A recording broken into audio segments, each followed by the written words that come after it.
My name is Stephen Downs.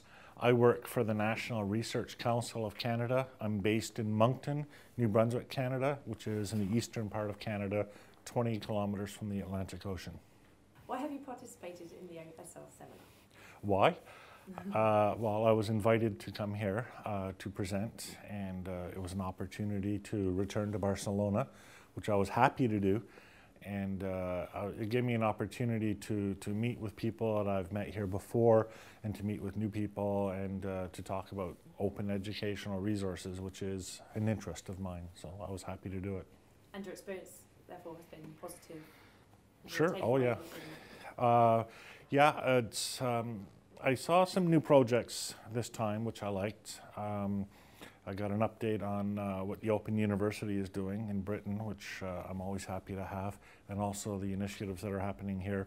I wasn't familiar with this university. I knew it existed, but I didn't know about the history and the scope of its operations. So that's something I was able to learn, as well as meeting again. I saw Tony Carr from South Africa. It was nice to see him again. I haven't seen him for a number of years, and just people I've known online and offline over the years who are interested in similar issues. And this was a really good gathering of people who know their stuff in the field. So I was very happy to be a part of that. And which is the main issue that you think needs to be addressed in order to fully develop open social learning to its full potential? For me, I think it's always a question of openness. It's a question of openness in the sense of availability of resources, but it's also openness in the sense of the process, the learning process. So having access to learning materials, but open classroom, open instruction, the idea of teaching as being the practice of performing one's own duties or one's own trade in an open manner, in a sharing manner. It's, people aren't comfortable with that even still, for a variety of reasons, some good, some not so good. People are afraid of making mistakes. People are afraid that if they share, somebody else will take advantage. And these are legitimate fears.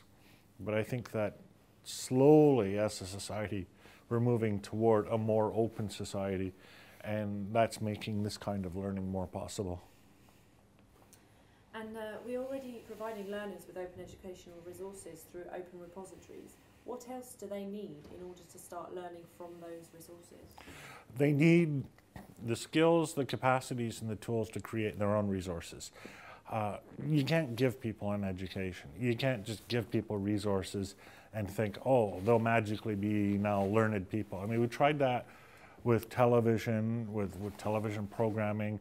And we used to hear over and over when the internet first started that television isn't a magic solution, or just like television was not a magic solution, the internet won't be. And what we've discovered, and I'm pretty sure we know this now, that people need to be involved in creating their own resources, building their own learning from the ground up. That us making the resources won't do the job.